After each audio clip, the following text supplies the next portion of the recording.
A partir de la placa de características de una máquina de corriente continua ya hemos obtenido los siguientes parámetros.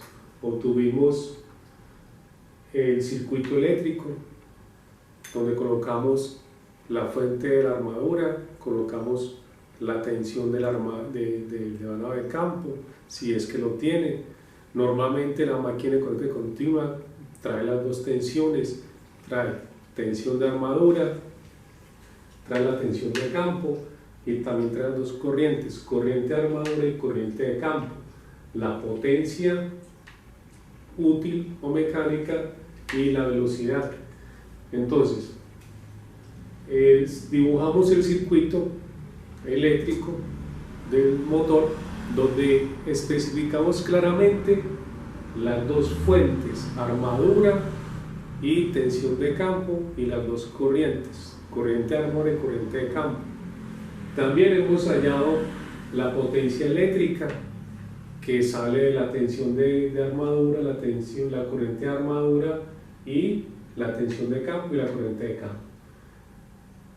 Luego la eficiencia, luego la potencia de pérdidas, que es la diferencia de la potencia eléctrica y la potencia útil o mecánica, la resistencia de armadura, que la llama a partir de los datos de potencia de pérdidas, y la constante K por phi. Todos estos puntos los hemos elaborado: el punto 1, el 2, el 3, el 4, el 5 y el sexto. La constante K por phi la encontramos con los datos nominales de placa de la máquina.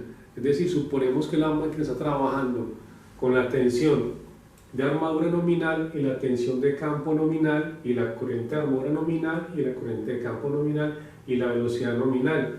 Entonces, hallamos en el punto sexto la constante K por phi, y en el punto 7 hallamos la ecuación de velocidad en función de corriente de armadura. Este punto séptimo también está listo para el ejemplo que hemos elaborado, que traemos de trabajo, y el punto octavo, pues ya graficamos la ecuación obtenida del punto 7, es decir, velocidad en función de la corriente de armadura. Y el punto 9, pues hallamos la resistencia de la armadura. Perdón, en el punto 9 hallamos el reóstato o la resistencia de arranque. No confundir esta RA, que tiene la A en mayúscula, con esta RA que tiene la A en minúscula. Esta es resistencia de armadura, en cambio esta es la resistencia de arranque, necesaria para limitar la corriente en el arranque, que en el motor de corriente continua la corriente de arranque es demasiado elevada si se arranca a plena tensión. Entonces tenemos dos salidas, dos posibilidades: o bajamos la tensión en el arranque o introducimos un reóstato o una resistencia de arranque que tiene por nombre RA, donde la A está en mayúscula para diferenciarla de la minúscula de la resistencia de armadura. Entonces, también hallamos la resistencia de arranque requerida para bajar la corriente de arranque si el motor se fuese a arrancar a tensión nominal.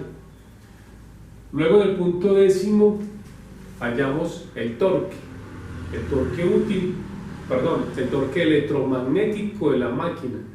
Y en el punto 11 hallamos el torque útil. Este torque electromagnético, de él hallamos la ecuación y la gráfica. Y del punto 11 hallamos el torque útil, que ese torque útil pues sale de la potencia expresada en la placa, que es la potencia útil sobre la velocidad angular. Hay un punto 12, el punto 12, que es muy interesante y se llama la característica mecánica del motor de corriente continua. Cualquier máquina eléctrica tiene una característica muy interesante, y es el comportamiento de la velocidad en función de la corriente de arranque y del torque. Cuando ponemos la velocidad en función de la corriente de arranque, es una característica de tipo eléctrico. Pero si colocamos la velocidad en función del torque electromagnético, se llama característica mecánica y nos determina cómo se comporta el motor en la medida en que vamos aumentando la carga. Entonces, ¿cómo encontramos la ecuación de velocidad en función del torque? Pues ya tenemos esta ecuación, que es la ecuación de velocidad en función de la corriente de armadura. Recuerden que aquí la I de armadura es la variable. Esta es mi primera ecuación. Vamos a llamar esta ecuación la ecuación A. Y tenemos una segunda ecuación que es el torque en función de la corriente de armadura. Aquí la variable es la I de armadura. Vamos a llamar a esta ecuación la ecuación B. ¿Qué hacemos? De la ecuación B despejamos la I de armadura. Tenemos que I de armadura está en función del torque dividido la constante K por phi y la reemplazamos en la ecuación A.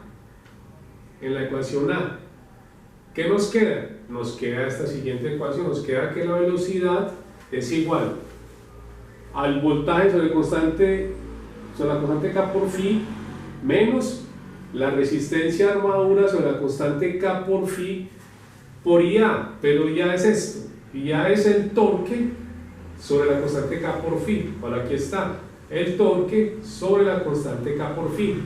Acá se introduce un 1 para separarlo, para demostrar, para denotar de que el torque es la variable.